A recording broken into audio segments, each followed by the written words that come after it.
Hello friends, मेरा नाम है सी एस आईपी मिथुन जायसवाल। हम कर रहे हैं गाला का एक धमाकेदार रिवीजन। हम अब तक कर चुके हैं 1-2 का 4, 4-2 का 1, मतलब 1-2-3-4 4 चैप्टर्स, जो 4 हमारे पेपर्स है उसके section C.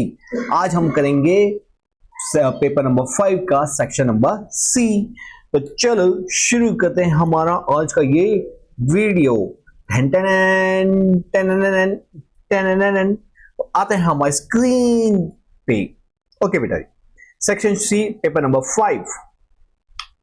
Okay, short question. पहला क्वेश्चन क्या है? पहला क्वेश्चन है who are included in the top level management. Top level management में कौन इंक्लूड होता है? टॉप लेवल मैनेजमेंट मतलब सबसे बड़ा। देखो 3 लेवल ऑफ मैनेजमेंट होता है। कौन कौन से होते हैं 3 level of management? Top level, bottom level and middle level. तो यहाँ पे टॉप लेवल में कौन कौन इंक्लूड होगा? तो ये टॉप अथॉरिटी होती है जिसको हम सुप्रीम अथॉरिटी भी बोलते हैं। यहाँ पे इंक्लूड होता है board of director, managing director, general manager, chief executive officer are included in this level. और इससे पहले मैं एक चीज बता दूं आपको, very very very very very important. बच्चों के मैसेज आ रहे हैं, सर सर सर ये नोट्स हमको चाहिए। नोट्स मिलेगी ना बेटा? नोट्स के लिए क्या करना पड़ेगा मैं आपको आगे बताऊंगा। दूसरी चीज ये वीडियो क्या होगा? लेंदी। क्यों? क्योंकि हम इसको समझेंगे कंसेप्चुअली, तो वीडियो थोड़ा सा लेंदी हो सकता है। लेकिन अगर मार्क्स लाने हैं और कंसेप्चुअली सीखना है तो वीडियो को पूरा देखना। अगर नहीं लाने या तो नहीं कंसेप्चुअली समझना तो वीडियो को यहीं पे स्किप कर दो, कोई प्रॉब्लम नहीं, आप ही का नुकसान होगा। तो मोरल ऑफ द स्टोरी है, बेस्ट नॉलेज पाना है तो पूरा नॉलेज तो लेना पड़ेगा। ओके चलो आ जाओ हमारी स्क्रीन पे। प्रिंसिपल्स ऑफ मैनेजमेंट कैसे होते हैं? फ्लेक्सिबल। फ्लेक्सिबल क्यों होते हैं प्रिंसिपल इसलिए फ्लेक्सिबल होते हैं क्योंकि जो प्रिंसिपल्स होते हैं ना, ये एक गाइडलाइन होती है टास्क को परफॉर्म करने के लिए। प्रिंसिपल क्या होती है? गाइडलाइन। गाइडलाइन किसके लिए? हमारे जो टास्क है उसको परफॉर्म करने के लिए। As per the situation when the manager require there is a scope for flexibility. मतलब जब भी कोई अगर हमारे प्लानिंग में चेंज होता है, हमारे टास्क में चेंज होता है, तो हमारे प्रिंसिपल्स जो गाइडलाइंस है उसमें भी हम अकॉर्डिंगली चेंज करते हैं। इसलिए ये प्रिंसिपल होते हैं वो क्या होते हैं? फ्लेक्सिबल होते हैं। What do you mean by the policy? Policy का मतलब क्या होता है? पॉलिसी मतलब डिसीजन, और जो भी हम स्ट्रेटेजीज बना रहे हैं, decision taken by the management. इसलिए फॉर अकम्प्लिशमेंट ऑफ ऑब्जेक्टिव, मतलब जो ऑब्जेक्टिव है उसके अकम्प्लिशमेंट के लिए जो भी हम स्ट्रेटेजीज बना रहे हैं उसको को बोलते हैं पॉलिसी। पॉलिसी का मतलब क्या होता है कि जो भी हम डिसीजन ले रहे हैं, जो भी हम स्ट्रेटेजीज बना रहे हैं, किस लिए? जो अकम्प्लिशमेंट ऑफ ऑब्जेक्टिव, उसी को बोला जाता है पॉलिसीज। पॉलिसीज क्या है? Give idea of efficiency and working style of the business unit. ये हमारी स्ट्रेटेजी हुई तो ये हमारी क्या बताएगी? हमारी इफिशिएंसी को बताएगी, हमारी वर्किंग स्टाइल को बताती है। Like an objective policy should be pragmatic and real. Policy क्या होनी चाहिए? Actual, practical. प्रैग्मेटिक मतलब प्रैक्टिकल होना चाहिए एंड रियल होना चाहिए। जैसे policy of sales of goods on credit, तो ये क्या होता है? क्रेडिट पे सेल करना है तो उसके लिए क्या क्या पॉलिसीज होगी? वो प्रैक्टिकल, ऐसे हवा में कुछ भी बात नहीं कि एक काम करो, डेटा को सेल करना, 1 साल का क्रेडिट पीरियड दे दो। अरे 1 साल का पीरियड देगा तो क्रेडिट पीरियड को देगा तो बिजनेस कैसे करेगा? तो यहाँ पे क्या होती है, जो हमारी पॉलिसीज होगी क्रेडिट पे सेल करेंगे वो क्या होनी चाहिए? प्रैग्मेटिक होनी चाहिए, मतलब प्रैक्टिकल होनी चाहिए और रियल होनी चाहिए। तो नेक्स्ट क्वेश्चन आता है, question number 34। State the internal and external source of recruitment. बेटा जी रिक्रूटमेंट मतलब क्या होता है? सही टाइम पे, सही जगह पे, सही व्यक्ति को अपॉइंट करना, उसको रिक्रूटमेंट बोलते हैं। रिक्रूटमेंट के लिए लोग कहां से आएंगे? तो वहां से हम हायर जो करते हैं लोगों को, the person we hire that is from either from internal source और from external source. Internal source मतलब क्या होता है? किसी को हमने प्रमोशन दे दिया, हमने उसको ट्रांसफर दे दिया, जो पोस्ट खाली थी सुपीरियर लेवल को बड़े लेवल पर ट्रांसफर करे। Reference of friends and relatives of employee को बोले भाई तुम अपने फ्रेंड्स और रिलेटिव्स को बोलो कि हमारे यहाँ पे जगह खाली है। रिकॉलिंग रिट्रेंच एम्प्लॉय, अगर कोई एम्प्लॉय पहले से छोड़ के चला गया है, उसका काम नाम बहुत पसंद आया था हमको, हम उसको वापस बुला लेंगे, भाई तेरी पोस्ट पे जगह खाली है, तो वो अगर आना चाहता है तो वो आ सकता है। प्रमोशन विद ट्रांसफर, हम उसको प्रमोशन भी करते हैं और ट्रांसफर भी देते हैं। और लास्ट है वेटिंग लिस्ट। वेटिंग लिस्ट का मतलब क्या होता है? वेटिंग लिस्ट का मतलब होता है अगर कोई व्यक्ति ने पहले जॉब के लिए इंक्वायरी की थी और उस टाइम पर उस जगह खाली नहीं थी तो उसको हमने बोल दिया था सर अभी कोई भी पोस्ट खाली नहीं है। अगर कुछ वैकेंसी आएगी तो हम आपको बोलेंगे। तो ये होता है वेटिंग लिस्ट। तो जब वो उस प्रकार की वेटिंग लिस्ट उस प्रकार की जब जॉब निकलती है, वेटिंग जितने भी रिज्यूम्स होते हैं, पास्ट रिज्यूम, उसको निकाला जाता है, उसमें से कॉल किया जाता है कि सर रिज्यूम वैकेंसीज है, अगर आप जॉब के इंटरेस्टेड हो तो आप आके इंटरव्यू दे सकते हो। ठीक है। एक्सटर्नल सोर्स मतलब कहां से? Through advertisement. हम एडवर्टाइजमेंट करते हैं पेपर्स के अंदर, न्यूज के अंदर कि भाई मानस જોઈએ છે। थ्रू एम्प्लॉयमेंट एक्सचेंज पे लोग अपना नाम लिखवा देते हैं कि भाई मेरे को जॉब की रिक्वायरमेंट है, तो हम एम्प्लॉयमेंट एक्सचेंज पे जाके बोलते हैं भाई इतने लोगों की रिक्वायरमेंट है, अगर कोई एम्प्लॉय को जॉब चाहिए तो हमारे यहाँ पे आके वो जॉब कर सकता है। Through educational institution. बेटा ये बहुत सारी एजुकेशनल इंस्टीट्यूशन होती है जो क्या करती है, आपको प्लेसमेंट देखते हैं। आपने देखा होगा ना कि जब भी आप अभी जो कोर्स वगैरह करते हो तो वहां बोलेगा कि हमारी इंस्टीट्यूशन क्या करती है, जैसे सीए आप पास करते हो तो आईसीआई खुद क्या करती है, प्लेसमेंट लाती है। तो ये क्या होता है, एजुकेशनल इंस्टीट्यूशन खुद का भी प्लेसमेंट लाती है। ट्रेड यूनियन होता है, वहां पे आप ट्रेड यूनियन को बोलोगे भाई हमको मानस भेज देना, इंसान जो पर्सन है भेज देना, तो वो आपको अरेंज करवा के देते हैं। थ्रू कॉन्ट्रैक्टर कौन होता है? कॉन्ट्रैक्टर वो बंदे होते हैं जिसके अंडर में 100 200 300 वर्कर्स होते हैं। जैसे ही कोई बिल्डर वो कॉन्ट्रैक्टर को बोलता है कि मेरे को बंदे की जरूरत है और मकान बिल्टअप करने के लिए, तो वो क्या कॉन्ट्रैक्टर क्या करता है, उस वर्कर को वहां पे ट्रांसफर करता है। एट द गेट, यहाँ पे क्या होता है, गेट के बाहर लिख दिया जाता है कि employee require for this position by modern method का मतलब कैसे हो गया, जैसे अभी आपको शायद अभी ध्यान नहीं होगा, naukri.com, timesjob.com, मतलब अलग अलग रिक्रूटमेंट एजेंसीज होती हैं जिनका ऑनलाइन प्लेटफॉर्म होता है। वहां पे ऑनलाइन प्लेटफॉर्म के अंदर लोग अपने आप को रजिस्टर करवाते हैं, वहां से आपको जॉब अपॉर्चुनिटी मिलती है। तो ये मॉडर्न मेथड होगी। ओके, तो ये हमने क्या देखा, ये हमने सोर्स ऑफ रिक्रूटमेंट देखे, आइदर फ्रॉम इंटरनल और फ्रॉम एक्सटर्नल। नेक्स्ट आता है clarify the difference between recruitment and selection. बेटा जी रिक्रूटमेंट एंड सिलेक्शन होता क्या है? Very good. रिक्रूटमेंट का मतलब होता है the process of acquiring the right time. जब एम्प्लॉय चाहिए ना तब उसको एक्वायर करो, और उसके पहले एक्वायर करोगे तो ज्यादा बंदों को बैठा के मतलब नहीं है। अगर जब रिक्वायरमेंट है और आपने सिलेक्ट ही नहीं किया तो आपका प्रोडक्शन जो हो जाएगा वो नहीं हो पाएगा, आपका जो काम सही समय पे कंप्लीट नहीं हो पाएगा। मतलब हमको जो रिक्रूटमेंट करना पड़ेगा वो कैसे टाइम पे करना पड़ेगा? राइट टाइम पे, राइट नंबर, जितने व्यक्ति चाहिए उतने ही आपको रिक्रूटमेंट करने पड़ेंगे, ना तो कम ना तो ज्यादा। राइट प्लेस पे, मतलब जो पोजीशन के लिए है उस पोजीशन पे ही, अगर वो पोजीशन सपोज चार्टर्ड अकाउंटेंट के लिए और वहां पे आप अपना बीकॉम का बंदा बैठा दोगे तो क्या चलेगा? क्या नहीं चलेगा। तो राइट प्लेस पे होना चाहिए person with the right qualification. तो ये क्वालिफिकेशन के हिसाब से, प्लेस के हिसाब से, नंबर के हिसाब से एंड टाइम के हिसाब से राइट होना चाहिए। ठीक है, तो ये होता है रिक्रूटमेंट का मतलब वापस में समझा था, रिक्रूटमेंट का मतलब होता है एक्वायर करना। एक्वायर कैसे? राइट टाइम पे, राइट नंबर पे, राइट प्लेस पे एंड राइट क्वालिफिकेशन के हिसाब से बंदे को अपॉइंट करना, उसी को एक्वायर करना, उसी को बोलते हैं रिक्रूटमेंट के लिए हमको क्या करना पड़ता है? सिलेक्शन प्रोसेस, मतलब एक सिलेक्शन प्रोसेस होती है। ऐसा नहीं कि किसी कोई जो भी इंटरव्यू के लिए आए उसको उठा के रख लिया, नहीं, इसकी सिलेक्शन प्रोसेस होती है। Selection means to select the proper candidate from the appropriate application receive. तो जो एप्लीकेशन रिसीव हुई है उसमें से प्रॉपर कैंडिडेट को सिलेक्ट करना, उसी को बोलते हैं selection. The selection is a part of recruitment process.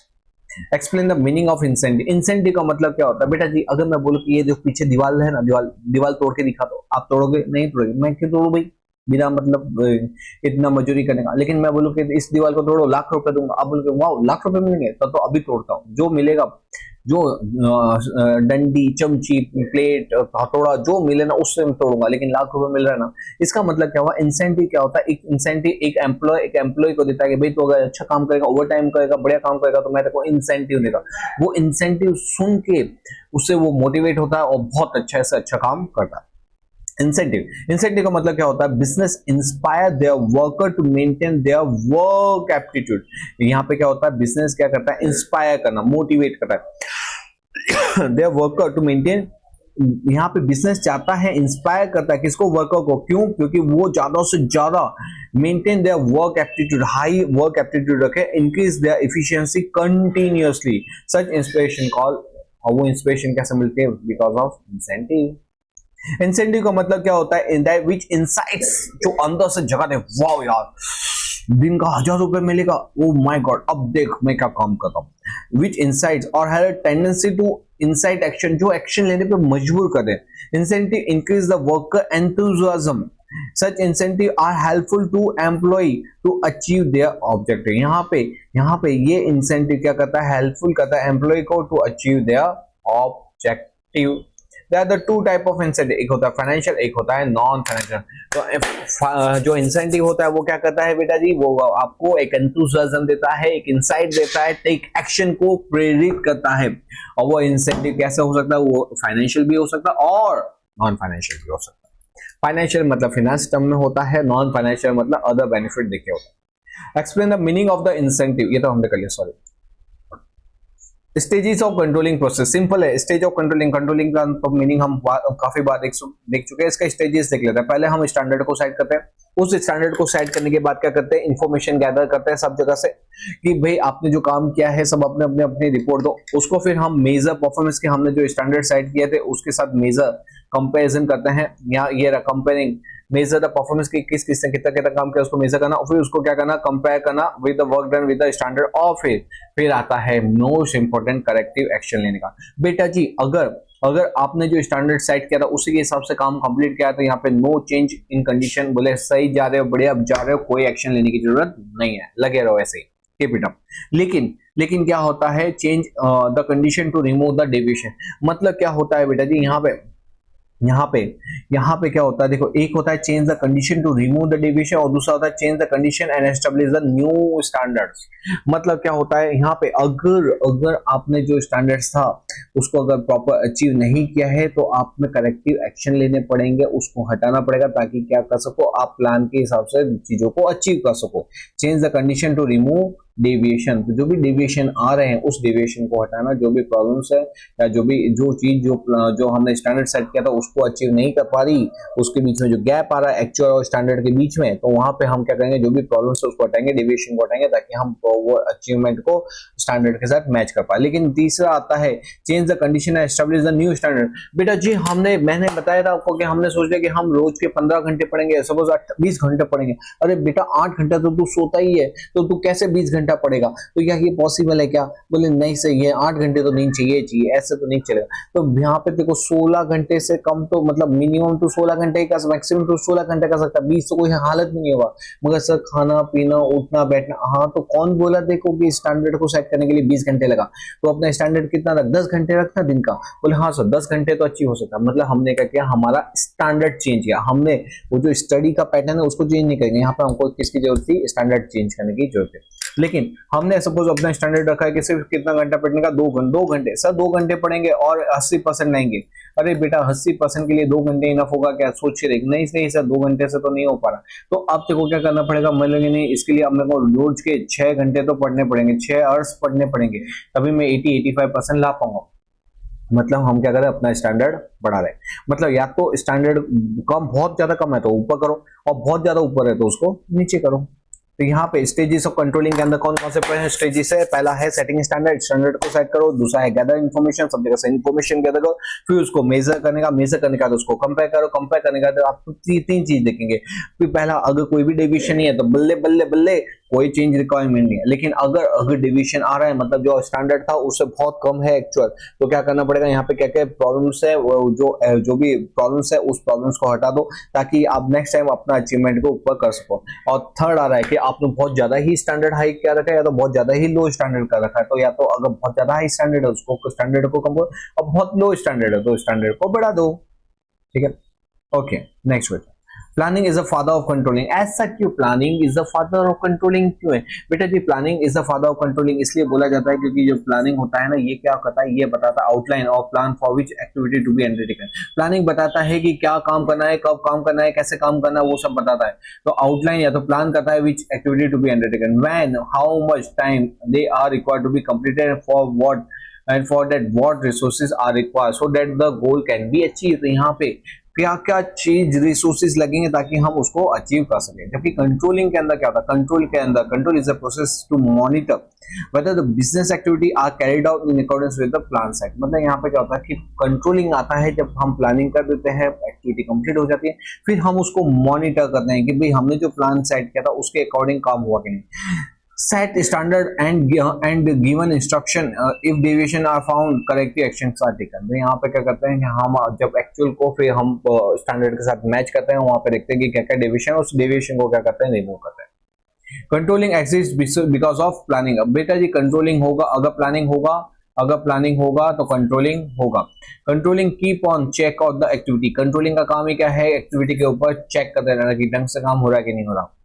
So controlling does not exist without the planning. अगर आपने कोई स्टैंडर्ड ही सेट नहीं किया तो मालूम कैसे पड़ेगा कि जो हम काम कर रहे हैं वो स्टैंडर्ड के हिसाब से हो रहा है कि नहीं हो रहा, कि इसमें तो इसको काम को कम करने की जरूरत है कि काम को बढ़ाने की जरूरत है। Keeping in this in mind it is considered to be father of controlling. ठीक है, तो यहाँ पे प्लानिंग क्या बोला जाता है, फादर ऑफ कंट्रोलिंग, क्योंकि प्लानिंग होगा तो कंट्रोलिंग होगा। कंट्रोलिंग अगर कंट्रोलिंग करना तो प्लानिंग तो चाहिए ही चाहिए, मतलब प्लानिंग क्या हो गया, father of controlling. Next, distinguish the between the gross working capital and net working capital। बेटा जी ये क्या होता है gross working capital, net working capital. यहाँ पे मैं आपको बताता हूँ, ग्रॉस वर्किंग कैपिटल जब सिर्फ और सिर्फ हम किसको कंसीडर करते हैं, टोटल करंट एसेट्स को कंसीडर करते हैं। टोटल करंट एसेट्स को, करंट एसेट्स के अंदर क्या आ गया, हमारा डेटास आ गया, DRS, हमारा बैंक का बैलेंस आ गया, हमारा कैश बैलेंस आ गया, हमारा बिल्स रिसीवेबल आ गया। ये जब ये सारी चीजें ही कंसीडर करते हैं तो उसको क्या बोलते हैं, हमारा टोटल एसेट्स। और टोटल एसेट्स मतलब टोटल वर्किंग कैपिटल आ गया, ग्रॉस वर्किंग कैपिटल आ गया। तो ग्रॉस वर्किंग कैपिटल का मतलब क्या होता है, sum of the total investment in current assets of a business such as raw material, finished goods, data, bills receivable, short term security. लेकिन अगर नेट वर्किंग की बात की जाए तो नेट वर्किंग का मतलब होता है current assets minus current liability, तो उसको बोलते हैं नेट करंट एसेट्स। तो इसको और क्या बोलेंगे, नेट वर्किंग कैपिटल भी बोलेंगे।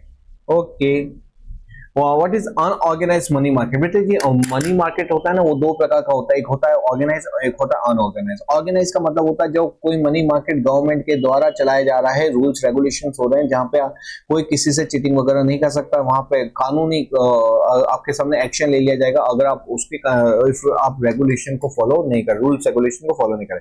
लेकिन अनऑर्गेनाइज मार्केट कौन सा होता है, अनऑर्गेनाइज मनी मार्केट होता है जहां पे मनी मार्केट के अंदर बहुत सारे मनी लेंडर्स है जो कितना परसेंट चार्ज करे। सपोज एक व्यक्ति से एक महीने का 3% रेट ऑफ इंटरेस्ट, और 3% कोई होता है क्या, पूरे साल का 36% हो गया। लेकिन ये क्या है, अनऑर्गेनाइज, यहाँ पे कोई रूल्स रेगुलेशन नहीं होते।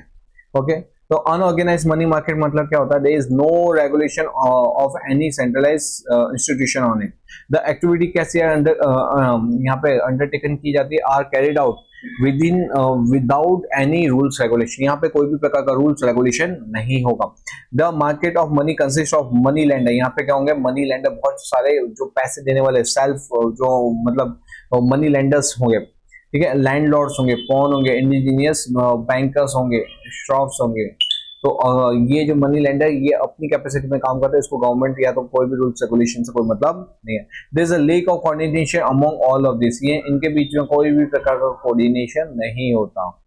The activity of unorganised money market have develop in a rural area, क्योंकि वहां पे क्या होता है, वहां पे अनएजुकेटेड लोग ज्यादा होते हैं, इसलिए वो क्या करते हैं, गवर्नमेंट की स्कीम्स, गवर्नमेंट के लोन्स, बैंक रेट्स वगैरह मालूम नहीं होता, इसलिए वो क्या होता है, उनको इजीली फंस जाते हैं मनी लेंडर की बातों में आके। ठीक है, तो व्हाट इज अनऑर्गेनाइज्ड मार्केट के अंदर हमने देखा मगी यहाँ पे कैसे काम करता है।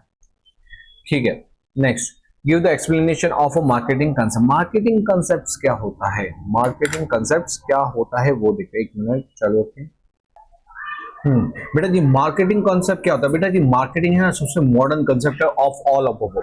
मार्केटिंग कंसेप्ट के अंदर क्या होता है, मार्केटिंग कंसेप्ट के अंदर बेसिकली होता है कि मार्केट को क्या चाहिए, लोगों को कौन सी प्रॉब्लम फेस हो रही है, लोगों की प्रॉब्लम को फेस को जान के प्रोड्यूसर क्या करता है, चीज को प्रोड्यूस करता है, उसमें R&D करता है, उसके हिसाब से प्रोडक्ट डेवलप करता है और लोगों को बेचता। लोग उसकी प्रोडक्ट को खरीदते हैं, उससे सेटिस्फाई होते हैं और उसके अलावा वो क्या देता है, आफ्टर सेल सर्विस भी देता है, उसी को बोला जाता है मार्केटिंग कंसेप्ट। ओके, तो मार्केटिंग कंसेप्ट का मतलब क्या है, the concept is undertaken by the taking up research on a preference, habits, desire. मतलब मैंने आपको बताया लोगों की प्रेफरेंस क्या है, उनकी हैबिट्स क्या है, उनका डिजायर क्या है, उसको रिसर्च किया जाता है और उसके हिसाब से प्रोडक्शन अंडरटेकन किया जाता है। Okay, of the consumer all the marketing policy, जितनी भी पॉलिसी है are formulated by keeping the consumer in the centre. जो कंज्यूमर है उसको सेंटर में रखा जाता है कि कंज्यूमर को क्या चाहिए। Consumer is the king of the market, ये मार्केट का राजा होता है। Such philosophy will reflect in the marketing activity, तो जितनी जो भी मार्केटिंग एक्टिविटी होगी उसमें सिर्फ कंज्यूमर हमारा किंग है, उसी को ध्यान में रख के सारी एक्टिविटी अंडरटेकन की जाएगी। Aim of this concept is to provide the effective and efficient product as compare to competitor. हमारा एम क्या है यहाँ पे इफेक्टिव एंड एफिशिएंट प्रोडक्ट को बनाना as compare to the competitor. The consumer satisfaction क्या होता है is the objective of this concept. The marketing concept is the most modern of all the above concept. जितने भी कंसेप्ट है उसमें जो मार्केटिंग कंसेप्ट है वो सबसे मॉडर्न वाला कंसेप्ट है, ठीक है। Explain the meaning of the branding. Branding का मतलब क्या होता है? ब्रांडिंग मैंने आपको बता ही दिया है कि अगर सपोज यहाँ पे 3 प्रोडक्ट है, अब मैं बोलूँ कि स्टार वाला ब्रांड लिया ना, तो क्या आपको इसमें कंफ्यूजन हो गया क्या? नहीं, इसमें कोई कंफ्यूजन नहीं है, आप लास्ट वाला ही खरीदोगे क्योंकि उसमें किसका निशान है? स्टार का। इसका मतलब क्या हुआ? अगर कोई चीज का निशान है, सपोज राइट वाला मार्क्स लेके आ जाना, तो यहाँ पे राइट वाले जो जूते में राइट का निशान हो वो वाला शूज लेके आ जाना, तो क्या यहाँ पे कोई कंफ्यूजन होगा? नहीं। तो ब्रांडिंग क्या करता है? अपने आप को दूसरों से अलग पड़ता। When the product of a one producer is to be easily identified from that of products of other producer, हम जब other producer है उसके प्रोडक्ट में से easily identify कर लेते हैं, no one else उसको कॉपी कर पाता है, such as name, logo, number, design or on the label. It is known as branding. Okay. What is the need of storage of goods? बेटा storage of goods की क्यों जरूरत नहीं पड़ती? बेटा स्टोरेज ऑफ गुड्स क्यों करना पड़ता है? ऐसी सिचुएशन क्यों स्टोरेज ऑफ गुड्स करें? हम उतना ही प्रोडक्शन करें जितनी भी रिक्वायरमेंट। नहीं, क्या होता है कितनी बार जो नॉन सीजनेबल गुड्स होता है उसका प्रोडक्शन साल भर होता है, लेकिन प्रोडक्शन उसका सेल कब होता है? ओनली सीजन पर होता है। जैसे कि अम्ब्रेला का उसका सेल जैसे 3-4 महीने पहले ही चालू हो जाएगा, लेकिन जब डिस्ट्रीब्यूशन होगा तो क्या होगा? वो जैसे ही बरसात मानसून सीजन आएगा उसका डिस्ट्रीब्यूशन हो जाएगा। जैसे ही हमारा वुलन क्लोथ, तो उसका प्रोडक्शन पूरे साल भर होगा, लेकिन सेल कब होगा? सिर्फ ठंडी के टाइम पे। तो ये यहाँ पे उसको क्या करना पड़ता है? स्टोरेज करना पड़ता है। तो यहाँ पे production is done on the basis of future demand. तो यहाँ पे हम प्रोडक्शन करते हैं डिमांड को ध्यान में रख के। हाँ, this result in the need of storing. अगर हमने प्रोडक्शन कर दिया लेकिन अभी डिमांड है नहीं, लेकिन डिमांड आएगी, हमको मालूम है, तो किसकी रिक्वायरमेंट है? स्टोरिंग की डिमांड आएगी। हाँ, while the storing it become necessary to maintain the quality of the product. Storing में हम क्यों करते हैं? ताकि हम अपनी क्वालिटी ऑफ द प्रोडक्ट को सही रख सकते हैं। Storing make movement of the product easier. Storing के अंदर स्टोर से क्या होता है? Movement of the goods easy हो जाता है। Help in availability of the product in the market. यहाँ पे प्रोडक्ट जो अवेलेबल हो जाता है मार्केट में अंदर इजीली। क्यों? क्योंकि हमने प्रोडक्शन बहुत ज्यादा करके रखा, उसका स्टोर करके रखा, जैसे डिमांड आते हैं हम इजीली उसको सेल आउट कर देते हैं in the market. Okay, write the full form CGSI and cute. CGSI का मतलब क्या होता है? Consumer Guidance Society of India. क्या? Consumer Guidance Society of India. हर एक के आगे मैंने चैप्टर का नंबर लिखा हुआ है, आप जाके वहां पे भी देख सकते हैं अपने बुक्स में। और क्यूट्स मतलब क्या होता है? कंज्यूमर यूनिटी, कट्स भी बोल सकते हैं consumer unity and trust society. Consumer unity and trust society. Mention the 3 tyre dispute settlement system. बेटा जी 3 tier system dispute settlement system ये क्या होता है? यहाँ पे 3 प्रकार के फॉरम होते हैं। पहला होता है डिस्ट्रिक्ट लेवल फॉरम, दूसरा होता है स्टेट लेवल कमीशन, तीसरा होता है national level commission. District level forum के अंदर क्या होता है? अगर आप नॉट सेटिस्फाई, अगर आप कंज्यूमर प्रोटेक्ट, जैसे आप कंज्यूमर आप मैन्युफैक्चरर से प्रोड्यूसर्स के एक्शन से सेटिस्फाई नहीं है, उसने कोई आपके साथ एक्सप्लॉइटेशन किया है, तो आप उसके सामने कहाँ पे जा सकते हो? डिस्ट्रिक्ट लेवल फॉरम में जा सकते हो। और डिस्ट्रिक्ट लेवल फॉरम के जो ऑर्डर उससे सेटिस्फाई नहीं हुआ तो आप कहाँ जाओगे? स्टेट लेवल में। स्टेट लेवल से भी सेटिस्फाई नहीं हो तो कहाँ जाओगे? नेशनल लेवल में जाओगे, ठीक है। और सर नेशनल लेवल से भी सेटिस्फाई ना हो तो सुप्रीम कोर्ट में जाने का, और सर सुप्रीम कोर्ट से भी सेटिस्फाई ना हो तो नहीं, फिर आगे कहीं नहीं जा सकते, ठीक है, आगे कहीं नहीं जा सकते। तो 3 बेसिकली क्या होता है? 3 डिस्प्यूट सेटलमेंट सिस्टम होता है, district level forum, state level forum and national level forum. Next question, state the main objective of fiscal policy. बेटा जी फिस्कल पॉलिसी का ऑब्जेक्टिव क्या होता है? फिस्कल पॉलिसी, पहला तो फिस्कल पॉलिसी क्या होता है सर? फिस्कल पॉलिसी मतलब क्या होता है? आपने देखा होगा गवर्नमेंट बजट देखा ना। गवर्नमेंट बजट के अंदर क्या होता है? हमारा 1 फरवरी को, हर साल 1 फरवरी को गवर्नमेंट बजट आता है, जिसके अंदर हम क्या करते हैं? गवर्नमेंट बताती है भाई इस बार हम एग्रीकल्चर के अंदर कितना खर्चा करेंगे, डिफेंस सेक्टर में कितना करेंगे, रेलवे बजट में कितना खर्चा करेंगे, एजुकेशन में कितना करेंगे, हेल्थ सेक्टर में कितना, मतलब अलग अलग सेक्टर्स में कितना खर्चा करेंगे, वो सब कुछ बताया जाता है। वो खर्चा करने के लिए कैसे क्या चाहिए अपना सपना मनी मनी, अपना सपना मनी मनी। मनी चाहिए ना गवर्नमेंट को भी, गवर्नमेंट थोड़ी पैसे को प्रोड्यूस करती रहेगी। तो यहाँ पे फिजिकल पॉलिसी के अंदर हम है ना different type of tax structure बनाते हैं, ताकि वो जो पैसे कहाँ से आएंगे, टैक्स से आएंगे। तो गवर्नमेंट वहां पे टैक्स डिफाइन करती है, भाई इंडिविजुअल को कितना टैक्स पे करना पड़ेगा, कंपनीज को कितना पे करना पड़ेगा, और फर्म को कितना पे करना पड़ेगा। वहां से गवर्नमेंट के पास क्या आ गया, टैक्सेशन आ गया, रेवेन्यू आ गया। अब वो पैसे से क्या करेगी गवर्नमेंट, क्या करेगी, खर्चे कर पाती है। तो उसी को बोलते हैं फिजिकल पॉलिसी। तो फिजिकल पॉलिसी किस पे ऊपर डिपेंड करती है, tax structure and government expenditure. Tax structure ये क्या हो गया, हमारा गवर्नमेंट का रेवेन्यू का पार्ट हो गया, क्या हो गया, गवर्नमेंट का रेवेन्यू। और गवर्नमेंट एक्सपेंडिचर ये क्या हो गया, गवर्नमेंट का एक्सपेंडिचर। तो एक तरह से जो भी पैसा आता है वो रेवेन्यू में जाता है, और उसका खर्चा किया जाता है एक्सपेंडिचर। तो उसके मेन ऑब्जेक्टिव क्या होता है, ऐसा हम क्यों करते हैं, ताकि हम क्या कर सके, maximum utilisation of resources and factor. Physical policy का हम अच्छे ढंग से यूज इसलिए करना चाहते हैं ताकि हम अच्छे से क्या कर सके, मैक्सिमम यूटिलाइजेशन ऑफ रिसोर्सेज कर सके। Next, distribution of resources in the best possible manner to achieve faster economic development. Economic का डेवलपमेंट हो उसके लिए हम distribution of resources in the best possible manner करते हैं। क्या करते हैं, डिस्ट्रीब्यूशन ऑफ रिसोर्सेज। तीसरा क्या करेंगे, bring about equal distribution of resources in the best possible। देखो अब इसमें क्या है, दो चीज आई, एक डिस्ट्रीब्यूशन ऑफ रिसोर्सेज को कैसे बेस्ट पॉसिबल मैनर में, और दूसरा उसको कैसे करेंगे डिस्ट्रीब्यूशन, इक्वल डिस्ट्रीब्यूशन। मतलब कि ऐसा नहीं होना चाहिए कि डिस्ट्रीब्यूशन के कारण अमीर अमीर बनता जाए, गरीब गरीब बनता जाए, नहीं, इक्वल डिस्ट्रीब्यूशन करो। और दूसरा डिस्ट्रीब्यूशन कैसा होना चाहिए, बेस्ट पॉसिबल मैनर में करना चाहिए। कैसे, बेस्ट पॉसिबल मैनर। और तीसरा क्या कहते हैं, stabilise price of goods and service. मतलब जो हमारे गुड्स है, जो हमारी सर्विस है, उनकी जो प्राइस है ना कंट्रोल में रहे। क्या रहे, प्राइस कंट्रोल में रहे, ज्यादा इन्फ्लेशन नहीं आ जाए, ज्यादा डिफ्लेशन नहीं आ जाए। तो उसको मेंटेन, स्टेबलाइज मतलब मेंटेन रखना। मेंटेन किस चीज को, प्राइस ऑफ द गुड्स और सर्विस। क्योंकि गवर्नमेंट जब ज्यादा खर्चा करेगी, लोगों के पास पैसा ज्यादा आ जाता है, परचेसिंग पावर बढ़ जाती, तो उसकी डिमांड बढ़ जाती है, तो जाके चीजों को खरीदते उतना सप्लाई नहीं पड़ता, जिसके कारण क्या होता है, इन्फ्लेशन आता है। तो गवर्नमेंट नहीं चाहती कि ऐसा कोई इन्फ्लेशन बढ़े, इसलिए वो क्या करती है, स्टेबलाइज करती है price of goods and service को। ओके, तो वापस से मैं बता दूं, पॉलिसी, फिजिकल पॉलिसी के क्या है, चार फायदे हैं। क्या है, पहला है मैक्सिमम यूटिलाइजेशन ऑफ रिसोर्सेज। फिर डिस्ट्रीब्यूशन के ऊपर दो है, पहला उसका मैक्सिमम बेस्ट पॉसिबल वे में डिस्ट्रीब्यूशन करना, और दूसरा कौन सा था, दूसरा था उसका इक्वल डिस्ट्रीब्यूशन करना, और तीसरा क्या है, प्राइस स्टेबल रहे। Okay, next question, why is globalization is important? Globalization has ended। the globalization का मतलब क्या होता है, globalization का मतलब होता है कि यहाँ पे हमारा जो है ना हमारा जो आसानी से हम इंपोर्ट और एक्सपोर्ट कर सके। Globalisation has enable a fast growth of service sector. Globalisation का मतलब क्या होता है, हम इजीली इंपोर्ट एक्सपोर्ट कर सके, उसको ग्लोबलाइजेशन बोलता है। ग्लोबलाइजेशन के अंदर border of the country started extending.